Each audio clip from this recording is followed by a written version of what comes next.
आपने पुलिस और डाकुओं की मुठभेड़ों के बारे में काफी सुन रखा होगा और कई मुठभेड़ों को आपने देखा भी होगा और सुना भी होगा। लेकिन आज जिस मुठभेड़ के बारे में मैं आपको बताने जा रहा हूं, यकीनन आप दंग रह जाएंगे और हैरान हो जाएंगे।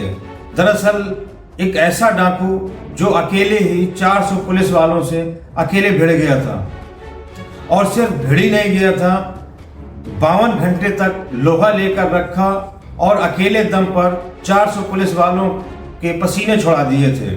आज हम उस डकैत के बारे में आपको बताने जा रहे हैं कि सिर्फ एक राइफल से 400 पुलिस वालों से भिड़ जाना, और ये मुठभेड़ पूरे उत्तर प्रदेश की सबसे पॉपुलर मुठभेड़ थी। इस मुठभेड़ को बहुत से लोगों ने लाइव भी देखा था।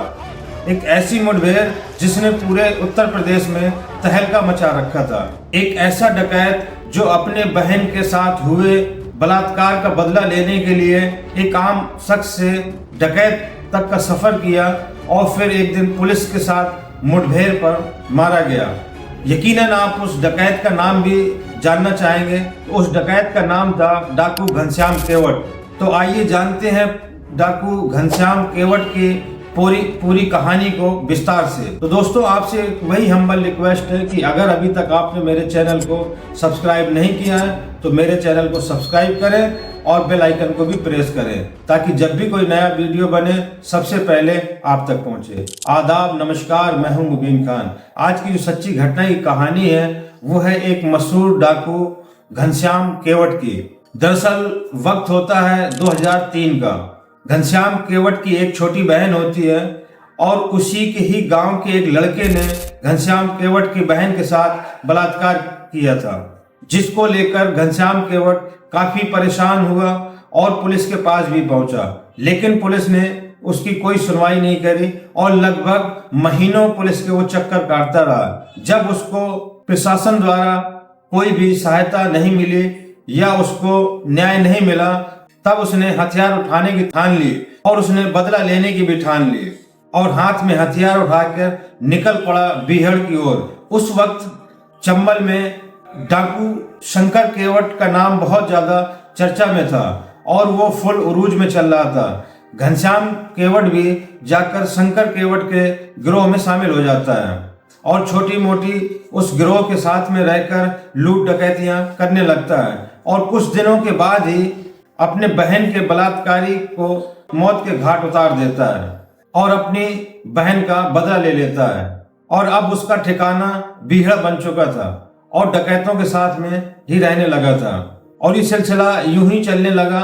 और 2005 में डाकू शंकर केवट की मौत हो जाती है, जिससे अब घनश्याम केवट अपने गिरोह का सरदार बन जाता है। और डाकू घनश्याम केवट के सरदार बनते ही गिरोह में एक नई जान आ जाती है और ताबड़तोड़ वो घटनाओं को अंजाम देना शुरू कर देता है, जैसे लूट, हत्या, डकैती, अपहरण जैसे कारनामों को लगातार अंजाम देना शुरू कर देता है, जिससे देखते ही देखते कम वक्त में डाकू घनश्याम केवट की चर्चाएं चारों तरफ फैल जाती है और पुलिस भी इसके कारनामे से परेशान होने लगती है। अब पुलिस का एक ही मुद्दा था, किसी भी तरह से घनश्याम केवट को पकड़ना या आत्मसमर्पण करवाना, और इसी के चलते पुलिस घनश्याम केवट पर 50,000 का इनाम भी घोषित कर देती है। और फिर एक दिन 16 जून 2009 को चित्रकूट के राजापुर थाने के अंतर्गत एक गांव आता है जमौली। सुबह के लगभग 11 बज रहे थे और गांव में पुलिस की गाड़ियां सायरन बजाते हुए गांव में घुस रही थी, और इन गाड़ियों की तादाद भी काफी थी और सायरन लगातार बज रहे थे।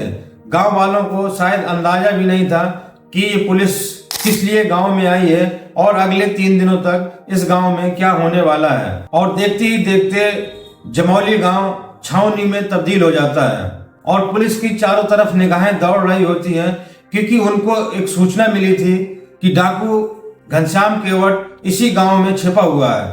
और ये बात सच भी थी, पुलिस को सही सूचना मिली थी, क्योंकि उस वक्त घनश्याम केवट उसी गांव में छिपा हुआ था। और जब पुलिस चारों तरफ से गांव में छावनी बना देती है, चारों तरफ से घेर लेती है, तो ये बात घनश्याम केवट को भी पता चल जाती है कि पुलिस ने घेराबंदी कर दी है। लेकिन वो निडर मानसिकता का व्यक्ति था, इसलिए वो बिल्कुल भी खौफजदा नहीं होता। जमौली गांव पूरी तरीके से कच्चे मकान बने हुए होते हैं, कहीं झोपड़ी बनी होती है, कहीं खपराइल वाले मकान होते हैं। उस गांव में सिर्फ एक ही मकान था जो 2 मंजिला मकान था। घनश्याम केवट को जब इस बात का एहसास हुआ कि पुलिस ने चारों तरफ से मुझे घेर लिया है, तो घनश्याम केवट अब उस 2 मंजिला मकान पर पहुंचना चाह रहा था और उसी को अपना ठिकाना बनाना चाहता था। तभी घनश्याम केवट उस 2 मंजिला मकान पर पहुंचता है और उस मकान के मालिक को गन पॉइंट पर लेकर वो मकान से बाहर निकाल देता है और दूसरे मंजिल पर जाकर चढ़ जाता है। इस वक्त घनश्याम केवट के पास एक 315 बोर की राइफल थी और एक बोतल पानी था और वो दूसरी मंजिल पर जाकर बैठ जाता है और दूसरी मंजिल पर मकान के चारों तरफ खिड़कियां लगी हुई थी। एक वो ऐसा एक पॉइंट था जिससे घनश्याम केवट पूरे गांव को उस कमरे से बैठकर खिड़कियों द्वारा चारों तरफ नजर रख सकता था और रख भी रहा था। पुलिस की हर गतिविधियों पर उसकी नजर थी। जब पुलिस पूरी तरीके से घेराबंदी कर लेती है, तभी वो अनाउंस करना शुरू कर देती है कि घनश्याम अपने आप को सरेंडर कर दो, लेकिन घनश्याम की तरफ से कोई इसका जवाब नहीं मिलता और इसी तरह लगभग 2 घंटे गुजर जाते हैं और ठीक 2 घंटे बाद 1 बजे घनश्याम केवट खिड़की से लगकर फायरिंग खोल देता है। पुलिस अभी समझ भी नहीं पाई थी कि घनश्याम केवट ताबड़तोड़ फायरिंग करना शुरू कर देता है। अब देखते ही देखते पुलिस की तरफ से भी जवाबी फायरिंग होना शुरू हो जाती है और गांव में गोलियों की तड़तड़ाहट से पूरा गांव गूंज उठता है। अब घनश्याम केवट को इंतजार था रात का। वो इसलिए इंतजार कर रहा था कि जैसी ही रात होगी तो मौका पाकर वो यहाँ से भाग जाएगा, लेकिन शायद उसको इस बात का अंदाजा नहीं था कि पुलिस ने पूरी तरीके से गांव को घेर रखा है और पुलिस का मंसूबा बहुत मजबूत था कि सिर्फ उसको यहाँ से या जिंदा या मुर्दा ही लेकर जाएंगे और इसी के चलते वो रात में भी नहीं निकल पाता और दोनों तरफ से जवाबी फायरिंग होते रहते हैं और अगले दिन लगभग पुलिस की तरफ से 4 जवान शहीद हो जाते हैं। अब इस मुठभेड़ की खबर आला अधिकारियों तक भी पहुंच गई थी और अगले दिन तत्कालीन महानिरीक्षक पीएससी बीके गुप्ता भी मौके पर पहुंच जाते हैं। डीआईजी सुशील कुमार सिंह भी मौके पर पहुंच जाते हैं। तत्कालीन एडीजी ब्रजलाल भी मौके पर पहुंच जाते हैं और अब मुठभेड़ बढ़ती जा रही थी, इसीलिए तुरंत वहां पर और फोर्स मंगाई जाती है। जैसे कौशाम्बी से, हमीरपुर से, बांदा से और चित्रकूट की फोर्स थी। इन चारों जिलों से और ज्यादा फोर्स मंगाई जाती है और लगभग हजारों पुलिसकर्मी पूरे गांव में छावनी बना देते हैं। लेकिन घनश्याम केवट था कि हथियार डालने को राजी नहीं था और पूरी मुस्तैदी से अकेले पूरे फोर्स से भिड़ा हुआ था और किसी भी कंडीशन पर वो आत्मसमर्पण नहीं करना चाह रहा था। जब पुलिस हर तरफ से विफल हो रही थी, तभी उन्हें एक आइडिया आता है और गांव के सभी लोगों को गांव से बाहर निकाल दिया जाता है और वो लोग उस घर के आसपास जितने कच्चे मकान बने थे, झोपड़ी नुमा मकान बने थे, वो उन मकानों पर आग लगाना चाहते थे, क्योंकि वो जानते थे कि जब इन मकानों में आग लगेगी तो आग की लपटें उठेंगी और आग की लपटों की तपिश से शायद घनश्याम केवट अपने आप को आत्मसमर्पण कर दे। और होता भी ऐसा ही है। पुलिस उस मकान के चारों तरफ आग लगा देती है और आग देखते देखते इतनी भयानक हो जाती है कि उसकी लपटें दूर दूर तक दिखाई देने लगती हैं।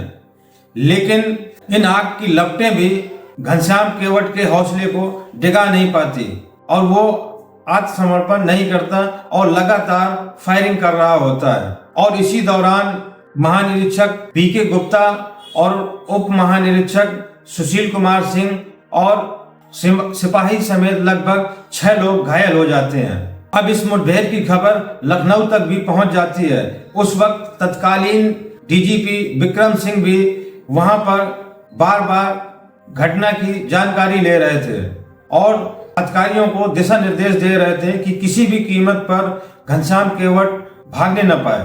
पुलिस ने भी मोर्चा संभाल रखा था और ऊपर से घनश्याम केवट ने भी मोर्चा संभाल रखा था और ये मुठभेड़ बढ़ती जा रही थी। अब अगले दिन 18 जून का दिन आ जाता है और अब घनश्याम केवट के पास में गोलियां भी बहुत कम बची हुई थी और जैसी ही 4 बजते हैं घनश्याम केवट को लगता है कि अब मैं मुठभेड़ में मुकाबला नहीं कर पाऊंगा, क्योंकि अब मेरे पास चंद ही गोलियां बची हैं। तभी वो गांव के पीछे की तरफ छलांग लगाकर जंगल की ओर भागने लगता है। लेकिन उसको शायद इस बात का अंदाजा नहीं था कि पुलिस की टुकड़ियां गांव के आसपास भी और गांव के बाहर भी फैली हुई हैं। और जैसे ही पुलिस की नजर घनश्याम केवट पर पड़ती है और वो देखती है कि घनश्याम केवट भाग रहा है, तो पुलिस की तरफ से ताबड़तोड़ गोलियां की बौछार लग जाती है और लगभग 45 मिनट तक नॉन स्टॉप ताबड़तोड़ गोलियां चलती रहती हैं जिस तरफ घनश्याम केवट भाग रहा था। लगभग 45 मिनट बाद गोलियों की आवाज बंद होती है और जब उस तरफ जाते हैं और देखते हैं कि अब घनश्याम केवट की तरफ से कोई जवाबी फायरिंग नहीं आ रहा, तभी पुलिस फोर्स की एक टुकड़ी आगे जाती है और देखती है कि घनश्याम केवट का शरीर पूरी तरीके से गोलियों से छलनी हो चुका था और घनश्याम केवट के प्राण पखेरु हो चुके थे। और इस तरीके से पुलिस को 52 घंटे के बाद में ये बड़ी कामयाबी मिलती है। तो दोस्तों, ये थी आज की कहानी।